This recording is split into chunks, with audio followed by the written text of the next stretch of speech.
श्री स्वामी समर्थ. मेष राशी 1 ते 15 जून पंधरवड्याचे सविस्तर राशी भविष्य. नमस्कार मित्रांनो, अमृतवाणी या चॅनलवर तुमचे मनपूर्वक स्वागत आहे. मेष राशीच्या लोकांसाठी जूनचा पहिला पंधरवडा अनेक अनपेक्षित घडामोडी घेऊन येणारा ठरणार आहे. काही गोष्टी ज्या अनेक दिवस अडकून पडल्या होत्या त्या अचानक मार्गी लागतील. मनात सतत चालणारा गोंधळ कमी होऊन नवीन निर्णय घेण्याची ताकद मिळेल. या काळात तुमच्या बोलण्याचा आणि वागण्याचा लोकांवर विशेष प्रभाव पडणार आहे.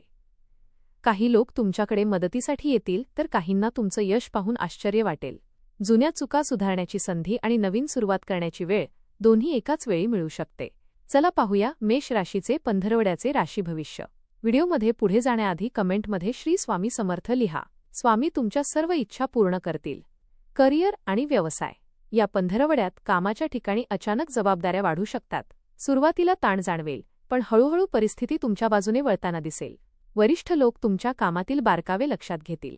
काही मेष राशीच्या लोकांना नवीन प्रोजेक्ट, नवीन शाखा किंवा नवीन काम शिकण्याची संधी मिळू शकते. विशेष म्हणजे ज्या व्यक्तींनी तुमच्या कामाकडे पूर्वी दुर्लक्ष केले होते तेच आता तुमचा सल्ला घेऊ शकतात. व्यवसाय करणाऱ्यांसाठी हा काळ ग्राहक वाढवणारा ठरेल. सोशल मीडिया, ऑनलाईन व्यवहार किंवा नवीन मार्केटिंग पद्धतीमुळे अचानक फायदा होण्याची शक्यता आहे. एखादा जुना ग्राहक परत येऊन मोठे काम देऊ शकतो. भागीदारीमध्ये मात्र थोडी सावधगिरी आवश्यक आहे. कोणत्याही कागदपत्रांवर घाईघाईत सही करू नका. काही लोकांना परदेशाशी संबंधित काम, नवीन शहरात जाण्याची संधी किंवा प्रवासातून फायदा मिळण्याची चिन्हे आहेत. सरकारी कामात अडकलेली फाईल पुढे सरकू शकते. आर्थिक स्थिती. पैशाच्या बाबतीत हा पंधरवडा मिश्र पण शेवटी फायदेशीर ठरेल. सुरुवातीला काही अनपेक्षित खर्च समोर येतील. घरातील वस्तू, वाहन, मोबाईल किंवा इलेक्ट्रॉनिक वस्तूंवर खर्च होऊ शकतो, पण त्याचवेळी दुसऱ्या मार्गाने पैसा येण्याची शक्यता निर्माण होईल. जुन्या गुंतवणुकीतून छोटा फायदा मिळू शकतो. काही लोकांना थांबलेले पैसे परत मिळतील. मित्र या नातेवाईकांकडून आर्थिक मदत मिळण्याची शक्यता आहे. विशेष म्हणजे या काळात अचानक एखादी नवीन कमाईची कल्पना डोक्यात येईल जी पुढे मोठा फायदा देऊ शकते. शेअर मार्केट किंवा जोखमीच्या व्यवहारात जास्त घाई करू नका. आकर्षक ऑफर पाहून लगेच पैसे गुंतवणे टाळा. खर्चावर नियंत्रण ठेवल्यास महिन्याच्या शेवटी समाधानकारक स्थिती राहील. प्रेम आणि वैवाहिक जीवन. प्रेमसंबंधात या काळात भावना खूप तीव्र राहतील. जोडीदार तुमच्याकडून जास्त वेळ आणि लक्ष अपेक्षित ठेवेल.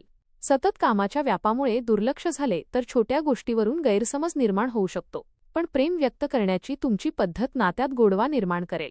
अविवाहित लोकांच्या आयुष्यात अचानक एखादी नवीन व्यक्ती प्रवेश करू शकते. सोशल मीडिया, प्रवास किंवा मित्रांच्या माध्यमातून ओळख वाढण्याची शक्यता आहे. विशेष म्हणजे सुरुवातीला साधी वाटणारी ओळख पुढे भावनिक नात्यात बदलू शकते. वैवाहिक जीवनात काही जुने विषय पुन्हा चर्चेत येतील, मात्र शांतपणे संवाद साधला तर वातावरण सुधारेल. घरात एखादा आनंदाचा प्रसंग किंवा छोटेखानी सेलिब्रेशन होण्याची शक्यता आहे. कौटुंबिक आणि सामाजिक जीवन. घरातील वातावरण या काळात थोडे बदलते राहील.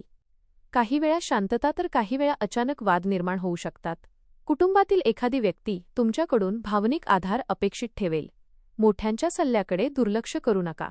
नातेवाईकांमध्ये तुमच्या निर्णयांची चर्चा होऊ शकते. काही लोक तुमच्या प्रगतीवर खुश असतील तर काहींना मत्सर वाटू शकतो. त्यामुळे प्रत्येक गोष्ट सर्वांसमोर सांगणे टाळा. मित्रपरिवारात अचानक भेटीगाठी वाढतील. जुना मित्र पुन्हा संपर्कात येण्याची शक्यता आहे. एखादा जुना गैरसमज मिटून संबंध सुधारू शकतात. मानसिक स्थिती आणि स्वभाव.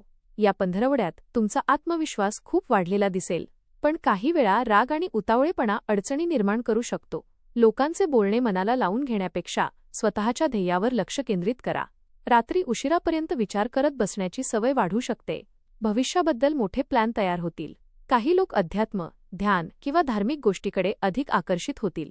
विशेष म्हणजे या काळात तुम्हाला एखादा असा अनुभव येऊ शकतो ज्यामुळे आयुष्याकडे पाहण्याचा दृष्टिकोनच बदलू शकतो. आरोग्य. आरोग्याच्या दृष्टीने शरीरात थकवा आणि उष्णतेशी संबंधित त्रास जाणवू शकतो. डोकेदुखी, ॲसिडिटी, झोपेची कमतरता किंवा रक्तदाबातील चढउतार याकडे दुर्लक्ष करू नका. पाणी कमी पिणे आणि वेळेवर जेवण न करणे त्रास वाढवू शकते. ज्यांना आधीपासून त्वचा, केस किंवा पोटाचे त्रास आहेत त्यांनी विशेष काळजी घ्यावी. योग, प्राणायाम आणि सकाळी चालणे याचा चांगला फायदा होईल. या काळात बाहेरील अति तेलकट पदार्थ कमी खा. शरीरापेक्षा मनाचा ताण जास्त जाणवू शकतो, त्यामुळे स्वतःसाठी थोडा शांत वेळ काढणे आवश्यक ठरेल. शिक्षण. विद्यार्थ्यांसाठी हा काळ नवीन शिकण्याचा आणि स्वतःला सिद्ध करण्याचा आहे. अभ्यासात लक्ष केंद्रित करण्याची क्षमता वाढेल. काही विद्यार्थ्यांना स्पर्धा परीक्षा, इंटरव्ह्यू किंवा नवीन कोर्ससाठी चांगली बातमी मिळू शकते. ऑनलाईन शिक्षण, टेक्नॉलॉजी या क्रिएटिव्ह क्षेत्रात विशेष प्रगती होण्याची शक्यता आहे. मात्र मोबाईल आणि सोशल मीडियामुळे वेळ वाया जाणार नाही याची काळजी घ्या. उपाय: दररोज सकाळी सूर्याला जल अर्पण करा आणि ओय भास्कराय नमः या मंत्राचा 11 वेळा जप करा.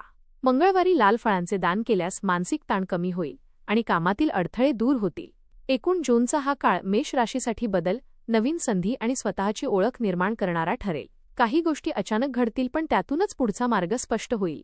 लोकांमध्ये तुमचा प्रभाव वाढेल. आर्थिक आणि करिअर क्षेत्रात सुधारणा दिसेल, पण संयम आणि शांतता राखणे खूप महत्त्वाचे राहील. प्रेम, कुटुंब आणि काम यामध्ये योग्य संतुलन ठेवल्यास हा पंधरवडा तुमच्यासाठी संस्मरणीय ठरू शकतो. मेष राशीसाठी हा काळ नवीन घडामोडी, आत्मविश्वास आणि अचानक मिळणाऱ्या संधींचा राहणार आहे. कामात प्रगती दिसेल, काही अडकलेली कामे मार्गीसमर्थ पूर्णविराम मात्र ल आणि आर्थिक स्थितीत हळूहळू सुधारणा होईल. नातेसंबंधांमध्ये संयम ठेवणे आवश्यक राहील. आरोग्याकडे थोडे अधिक लक्ष द्यावे लागेल. विशेषतः मानसिक ताण आणि थकवा टाळणे महत्त्वाचे ठरेल. योग्य निर्णय आणि शांत स्वभावामुळे हा पंधरवडा तुमच्यासाठी फायदेशीर ठरू शकतो. धन्यवाद.